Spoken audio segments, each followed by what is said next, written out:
Merci beaucoup, Dr Cheikh. La parole maintenant est à la salle pour des questions concernant les trois interventions, la présentation de professeur Ansari et les deux communications orales.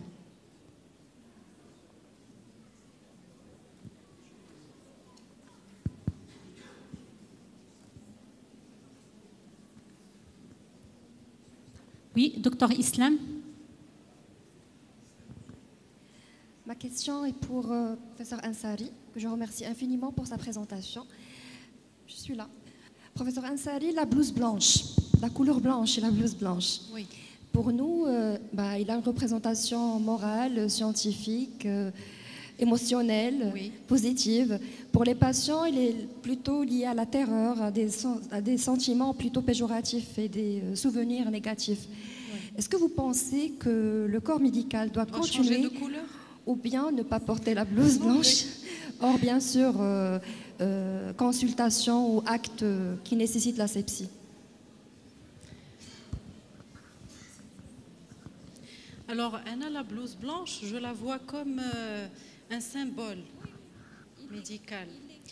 Et donc, le symbole ne me dérange pas si dans la blouse blanche, je suis dans des valeurs. Pour nous, pour moi. Alors, pour le patient, tant que tu es dans les valeurs, je ne pense pas que tu peux mettre être décontracté sans blouse et lésé. C'est-à-dire que la blouse, pour moi, elle est emblématique. Et c'est par rapport à cette blouse que nous faisons pas mal de concessions. Oui, mais tout le monde peut porter une blouse. Il y a dans la laiterie, les gens mettent une blouse. Le boucher, il a une blouse blanche. Mais la blouse blanche médicale, elle est lourde. Je pense qu'elle doit rester, cette blouse. Elle marque mon métier. Elle marque le fait que j'ai de la gratitude d'être dans cette fonction d'aide. Alhamdoulilah, c'est quelque chose de... Et puis, il faut que la valorise. Je la garde et je la valorise. Après, les cardiologues, peut-être, ils vont te dire, pour prendre la tension artérielle, pour éviter un stress, une exploration dynamique, peut-être, pour certains. Les pédiatres, même au bloc opératoire pédiatrique, ils sont les petits nounours, des petites choses comme ça, colorées pour enlever la peur. Mais bon, peut-être qu'un jour, on n'aura plus de blouse.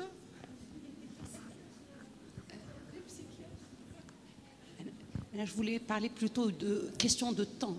Le temps de consultation, parfois, rend le médecin, stresse le médecin, il est obligé d'aller vite. Et du coup, la prestation n'est pas de qualité.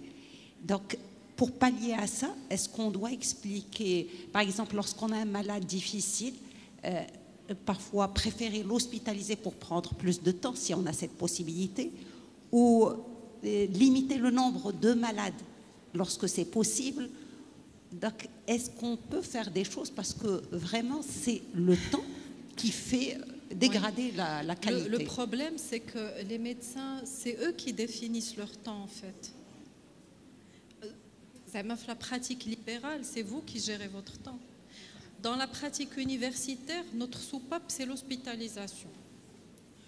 L'hôpital de jour et l'hospitalisation. Tout ce qu'on ne peut pas faire en une consultation, ou là, tout ce qu'on ne peut pas explorer, on va... Le problème, c'est que les gens, des fois, ils se mettent eux-mêmes la pression du nombre pour se plaindre du temps. Après, il y a des gens dans des secteurs publics qui sont vraiment submergés de malades. Et ils sont des victimes du système. Je ne sais pas comment ils peuvent s'organiser. Les bonnes pratiques, elles justifient qu'il y ait un minimum de temps. Parce que l'écoute veut du temps et veut du calme, ou elle veut l'intimité. Un bureau là-bas, un bureau là, et tout le monde, et la porte qui grince. Ça, c'est difficile.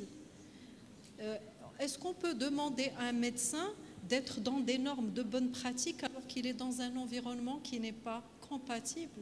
Je pense, la yukallifullahu nafsan illa wus'aha. On sait c'est quoi les bonnes pratiques. Après, le message est pour toutes les personnes qui définissent leur temps, pour dire qu'ils ont beaucoup de malades et qu'ils en souffrent. Non, à la base, réduis le temps, fais quelques patients, réduis ta consultation et fais de la qualité. L'entretien motivationnel peut se faire en 2 minutes. Mais chez 20 minutes, 2 minutes. Les techniques de communication, l'entretien motivationnel, on peut le faire 2 minutes. On peut convaincre une maman de ne pas la recevoir pour parler du diabète de l'enfant. 2 minutes. Alors que, une manière, il y a des manières de le dire. On peut la toucher, lui dire je vous comprends, je vais vous voir.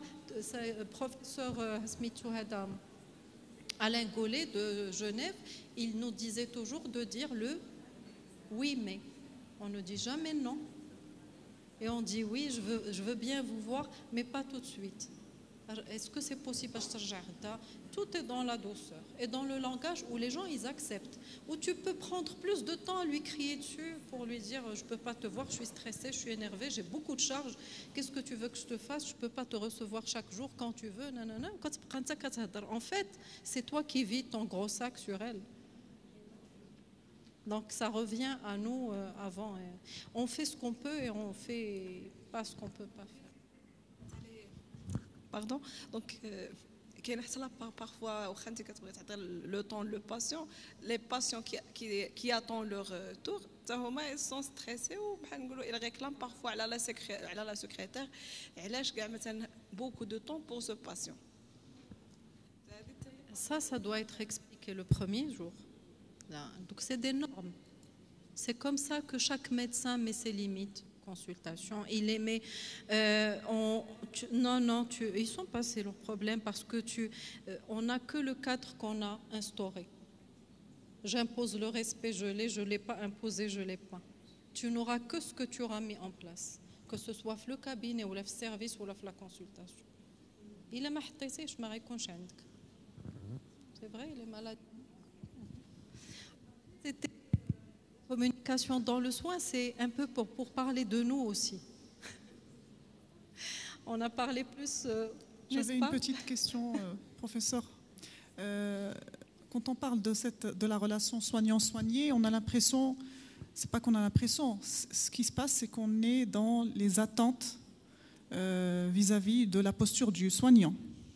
Est-ce que en éducation thérapeutique et à travers votre parcours, est-ce qu'on peut imaginer des attentes du médecin?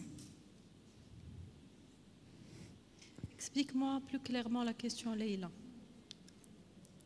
Les attentes de qui? Est-ce qu'on a des attentes du médecin vis-à-vis du patient qui est en face de lui? Parce qu'au final, ce qu'on est en train d'apprendre, c'est comment soigner et on a l'impression qu'on met tout sur le dos du médecin. Parce que c'est le soignant. Oui.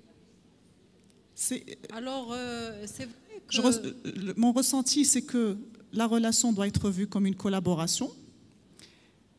Et il doit Là, c'est pas la collaboration. C'est toi qui tends la main. Donc, c'est lui qui est dans le besoin d'aide. Et c'est moi qui apporte l'aide. Donc c'est moi qui offre l'aide. Donc c'est moi le soignant ou j'ai la responsabilité de l'aider. C'est pas lui qui m'aide. Donc moi j'ai des normes de bonnes pratiques éthiques et professionnelles du métier médical. On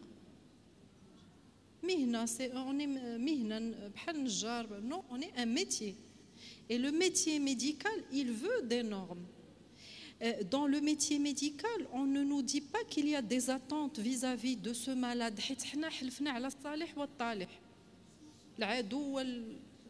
Vous vous rappelez le sermon d'Hippocrate? الصديق والعدو الصالح والطالح في كل شيء جميع أحوال الحياة في جميع أحوالها كما كان. C'est-à-dire tu peux rencontrer un ennemi juré, tu ne le prends pas en charge, tu as un non-assistance à personne en danger. On doit exiger le respect, oui. Après, plus tu supportes, à mon avis, et plus tu es dans la tolérance, tu ne t'écrases pas. غير انت dans une situation ديال الإحسان في العمل لأن انت tu n'attends rien de lui. انت كتعطيه. Et je pense qu'en faisant ça, lui, il va s'équilibrer avec toi. En voyant que toi, tu n'oses pas le temps. Des fois, les malades, ils rentrent très nerveux. C'est qu'on est très nerveux. Au fur et à mesure de la consultation, il se calme. Tu donnes la voix après. Je ne sais pas, Oustad Gharbi. C'est les غتقول لنا واش on attend quelque chose du malade. أنا قلت حنا خصنا نديروا المجهود.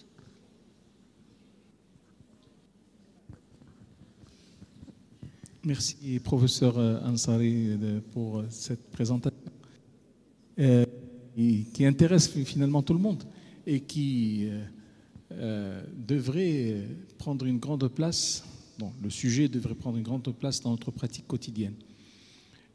Quand la relation médecin-malade est une relation très précieuse. Si on ne la réussit pas, on ne réussit pas notre métier. Et le médecin devrait, dans sa pratique quotidienne, pouvoir se parer, s'armer un certain nombre de valeurs qui vont lui permettre de réussir cette relation. Et parmi ces valeurs, bien sûr, il y a l'honnêteté, mais il y a aussi la bienveillance, ou encore le principe de non-malfaisance. Et quand on met ça dans notre conscient, dans notre subconscient, on a une manière de se comporter avec le patient qui le fait venir vers vous. J'étais l'autre fois à un cours de sémiologie. Il y a 2 ou 3 ans, je me souviens, j'étais très fatigué. Ça, c'est un témoignage que je vais donner à l'occasion de ta...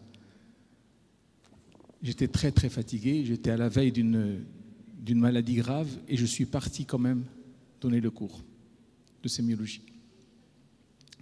Et d'habitude, quand je donne le cours de sémiologie, c'était le premier. Je le commence toujours par une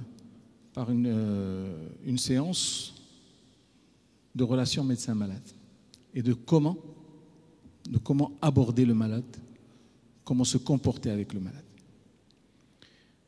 Et bien sûr, le cours, ceux qui ont assisté à mon cours de pathologie ou à Fès ou ailleurs, ou à Rabat bien sûr, ou à Tanger, savent comment je bouge au niveau de l'amphi et comment je me comporte avec l'étudiant. Et justement, j'ai abordé cette question d'abord l'abord du patient et la notion de tendre la main. Vous saisissez avec moi, hein? Vous suivez. Tendre la main. Et je dis toujours que quand on tend la main, quand on est médecin, on tend la main au patient avant qu'il ne vous la tend. Et d'ailleurs, il y a un étudiant en médecine de 4e année qui est passé dans le service et qui, à la fin du stage, m'a rapporté un petit gobelet avec une inscription « Tendre la main à l'autre avant qu'il ne vous la tend ». Il l'a écrite en signe de reconnaissance au cours que je lui avais fait en sémiologie. Bref, j'ai dit dans le cours, alors que j'étais très très fatigué, j'étais fébrile, je n'étais pas bien du tout. Quand on tend la main, et j'ai tendu la main à l'étudiante qui était devant moi, elle a croisé les bras. Elle ne voulait pas me saluer. J'ai répété l'action. Quand on vous tend la main, le patient est quelqu'un qui est en train de se noyer. C'est comme ça qu'il faut le... Il est, excusez le terme, il est dans la merde. Il est malade, il est fatigué et il demande secours. OK? Et donc, il vient vous tendre la main. Mais vous, vous êtes médecin empathique, clairvoyant, vous lui tendez la vôtre avant qu'il ne vous tende la sienne. Et ça, c'est très important. Alors j'ai tendu la main une autre fois à ma chère étudiante de 2e année qui a 19 ans, devant son grand-père qui a 60 ans. Elle a refusé de me tendre la main. Futur médecin. Bon, je suis passé à un autre étudiant, après la 3e tentative, je suis passé à un autre étudiant, il m'a tendu la main. Je lui ai dit, c'est comme ça qu'un médecin doit être. Il faut tendre la main avant qu'on vous la tende. Et ça, c'est le message qu'il faut passer. Cher Oustad Nawal, ça, c'est le message. C'est l'empathie, c'est aller vers l'autre avant qu'il ne vienne vers vous. Avant qu'il ne vienne vers vous.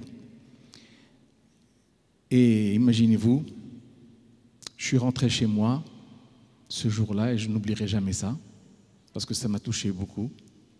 Et j'ai trouvé un commentaire sur ma chaîne YouTube du papa de l'étudiante qui m'a traité de tous les maux pour avoir maltraité sa fille. Pour avoir rabaissé sa fille parce que j'ai voulu la saluer devant tout le monde alors qu'elle ne voulait pas me saluer.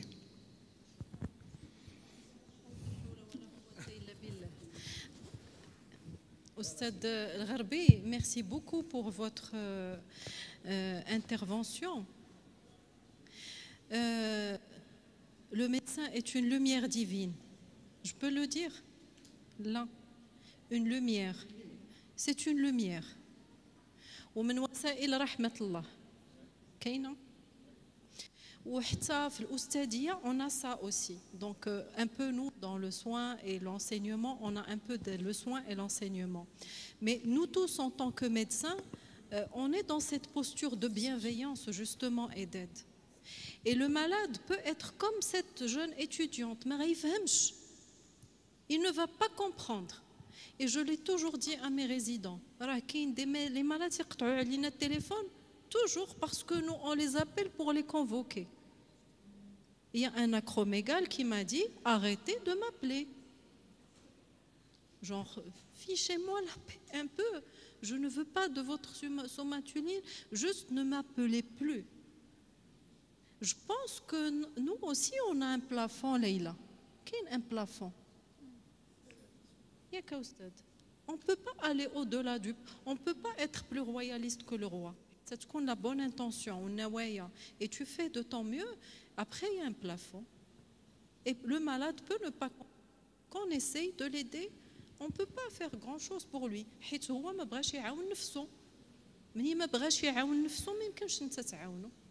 Je pense. Ajouter une petite chose, j'avais lu dans un livre de Pierre Daco, un psychanalyste, que le psychologue, le médecin et toute personne soignante doit être comme un père bienveillant. C'est-à-dire quand on reçoit le patient, on est un peu dans la maternité, dans la paternité, on est en train de grandir. C'est-à-dire même si on est moins âgé que lui, avec l'habitude de le voir chaque fois, on sent cette relation que nous, en tant que médecins, on ne se plaint pas du patient, c'est-à-dire on est là comme une mère qui accepte son petit, c'est-à-dire elle accepte de lui plus, bien sûr qu'on ne va pas accepter les agressions, mais quand même on n'est pas comme nos amis, on n'est pas comme la relation avec nos amis, mais on est dans une relation de bienveillance qui avec l'habitude, on s'habitue à donner, à être dans le don et ne pas être dans la réception. Alors, on va être dans la réception lorsqu'on est dans la bienveillance. C'est systématique. ملي كتكونش في bienveillance كيوصلك البركات وكل شيء والفرحة. صافي. C'est mon rôle, je l'ai fait. Après, on traite avec Dieu et on traite avec le patient. Et moi, je fais ce que j'ai et plus. Et puis, on va avoir, même si lui ne l'exprime pas. Donc, on aimerait bien qu'il y ait effectivement... On ne cherche pas les merci et les bouquets de fleurs. On ne les cherche pas, des malades. Mais quand ils sont exprimés, c'est très beau. Excusez-moi, je vais reprendre la parole pour clore cette discussion et repasser une dernière question. Oui. Repasser la parole au professeur Mqassim, professeur Nezk. Le consentement, c'est très important. Il faut revenir sur notre conférence. C'est très très important. On ne peut pas toucher un malade sans avoir son consentement.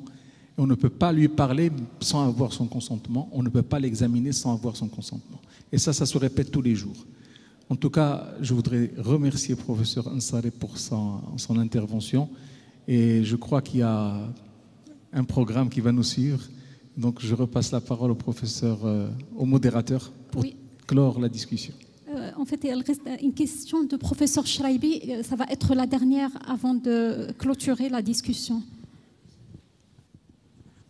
Ça ne va pas être une question, mais rapide. 2 commentaires. Le premier, je suis parmi certains âgés qui ont commencé leur métier le siècle dernier. Il y a toujours un article qui m'a fasciné, et je le répète toujours, le titre de cet article aux étudiants, intitulé « À l'écoute des patients ». 3 points de suspension. Donc c'était la première chose. Deuxième chose, tu es responsable de l'équipe pédagogique, du centre de pédagogie à Marrakech, et je t'inviterai sûrement, Inch'Allah, à Agadir, peut-être tu auras l'invitation dans d'autres facultés, parce que la réforme actuelle des études médicales qui commence cette année, appelée communément 4+2, alors pour chaque semestre, du premier semestre au 8 semestres, il y a 5 modules disciplinaires, un module de langue étrangère, anglais et français, et un module de soft skills. Et dans ces soft skills, justement, il y a l'intelligence artificielle, il y a la communication, il y a la psychosociologie, il y a l'art et la culture, il y a le mode de vie en universitaire. Et justement, c'était pour se rattraper, si on peut dire, oui, pour combler. Et la réforme de ces 4+2 fait que ce médecin va être effectivement 7 ou au moins 5 étoiles, comme disent les Canadiens, parce que finalement, tous les étudiants vont être des médecins, sauf quelques cas particuliers, parce que c'est une élite, ils ont passé un concours. Mais il y a médecin et médecin. Il y a un médecin qui ne connaît que la médecine, et un médecin qui ne connaît même pas ce qui se passe à côté, ce qui est malheureux. Et donc ces soft skills sont importants à considérer. Et Madame Ansari Nawal, sûrement va être invité à la faculté de médecine, Inch'Allah, d'Agadir et d'autres facultés pour donner des conférences. Merci. Merci beaucoup, professeur Ansari. Le sujet il était tellement intéressant, la discussion très riche. On arrive à la fin de cette session, la dernière session de cette journée, et on se retrouve demain, Inch'Allah.